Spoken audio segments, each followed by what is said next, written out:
So, if you have been following this channel for a little while now, you've been following all the Vancouver Canucks trade rumors and things like that, and we just got a big one. And I knew it was going to be New York. I knew it. I called this a couple of videos ago with my Vancouvers. You can go back and watch them where I was like, it's absolutely going to be Vancouver and New York. These are the teams to watch. Keep an eye out for them. I also knew that Filip Chytil was going to be the center going back. It was logical.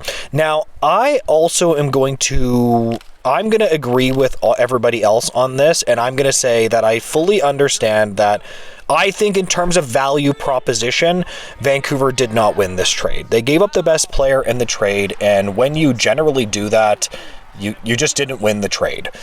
I'm going to push back a little bit on a couple of things, but yeah, it's true that they lost the trade. One of the biggest things that people need to understand that this situation in Vancouver got so unbelievably public that the Vancouver Canucks as a management were put in a really, really, really, really tough spot. Like they almost just didn't have a choice. They had to move one of them. You know, it's interesting. They're not going to take lowball offers. They're not going to take lowball offers. And then I would argue they absolutely took a lowball offer for sure. If you looked into the New York Rangers, though, they really didn't actually have a choice. Trocheck has an NMC. Zibanejad had a no-movement clause. Neither of those guys were going to be able to convince to waive them. I'm a little surprised that Vancouver at least didn't hold out to try to get Braden Schneider. We know that the Vancouver Canucks absolutely love Braden Schneider, and I actually agree with him on this. He's a right-hand shot defenseman that I personally really, really, really like. I think that he can be a top 4 defenseman. I do personally think they should have withheld there, but whatever. They did receive back a protected first round pick, to be clear, so New York obviously was smart about that, and they protected it. I mean, obviously, because you have no idea where the hell the rest of this season is going to go. If you're a Rangers fan, you better be damn glad that they did that. I want to draw your attention to one thing if you are a Vancouver Canucks fan listening to this. Filip Chytil, I'm really interested to see exactly what happens with him in the Vancouver Canucks organization. He is a center that plays about 14 to 15 minutes a night. That's give or take about third line time. Now, I'm not saying that he's going to get top 6 minutes and he's going to explode. Obviously, that's not really true. But is it really that impossible that he could be a decent second line center? I actually think it's very, very possible. Now, another point here is that he's younger. He's only 25 years old, and that's really, really, really good. You have to remember, JT Miller was 31, so he is going to be hitting his late prime and declining. Now, if you're a New York Rangers fan watching this, it doesn't necessarily mean he's just going to be terrible, but it certainly does mean that he's going to be at the later end of his prime. A lot of players that are as good as JT Miller, they can tend to take a dip, but they can still produce.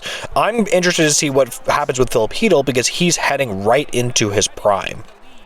And the Vancouver Canucks did include a Brandstrom as well. Interesting little ad there. I'm not really that high on him necessarily, but we'll see where that goes. You know, another interesting thing about this is they got Mancini. Now, he is an interesting right-hand shot defenseman. I think he's only like 22 years old. I'll put the information up on the screen. This is a player that you might be a little bit surprised by. He seems to have a little bit of offense in the American Hockey League. There is not a lot to go off him right now.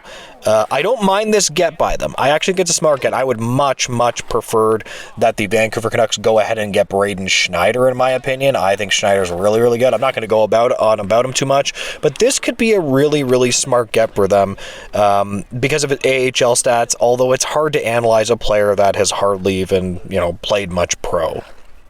I will say again and again, though, I am honestly shocked that it even got to this point. I haven't seen something like this happen in the dressing room at this publicly. I know a lot of people are going to tear down Vancouver. I think you need to chill on them a little bit. It was so public that I bet you tons of teams were giving them lowball offers. It was so funny that, oh no, they're not going to take lowball offers, and then they literally just do exactly that. We also had a lot of trade rumors and rumors in the dressing room that JT Miller was completely done with it. He was just out, and I don't know if you saw that one play in when the Canucks were playing the LA Kings, but him right at the blue line there, absolutely disgusting what he did there at the blue line. I was like, ew, dude, like his defensive play on that goal, he was obviously completely checked out. I thought that they were both being kind of babies. You know, it probably is smart for them just to move on from Miller, seeing as he's the older player, get a center back and just call it a day. Obviously, this one is always going to sting for Canucks fans. A lot of Canucks fans that are listening to this and saw that trade, they're probably going to look at it from the perspective of like, we had a real, I mean, well, first off, it doesn't mean the Canucks are a bad team because they made this trade. They can still be a good team. You never know. This could improve the team because locker room drama can affect teams. Like this actually might make them a more cohesive unit. You don't know what's going to happen with Hedl, blah, blah, blah. But alas, it is what it is. Obviously, it just kind of sucks for Canucks fans because, you know, getting rid of a play, downgrading at any part of your roster, especially when you perceive that you are in some kind of cup window or at least a competitive playoff team, always sucks.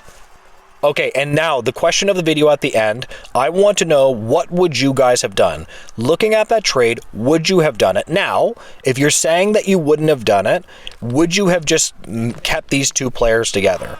You know what I mean? Would you have just said, screw it, we're keeping you guys together, what are you going to do about it? Like, what other solution would you have had? Would you have just held out even though there was drama? Like, what exactly would you have done if you would not have done that trade that we saw today? Anyways, I am going to leave the video there. If you could make sure to like, comment, and subscribe, I would greatly appreciate that, guys, and make sure to have a great day. Goodbye, guys.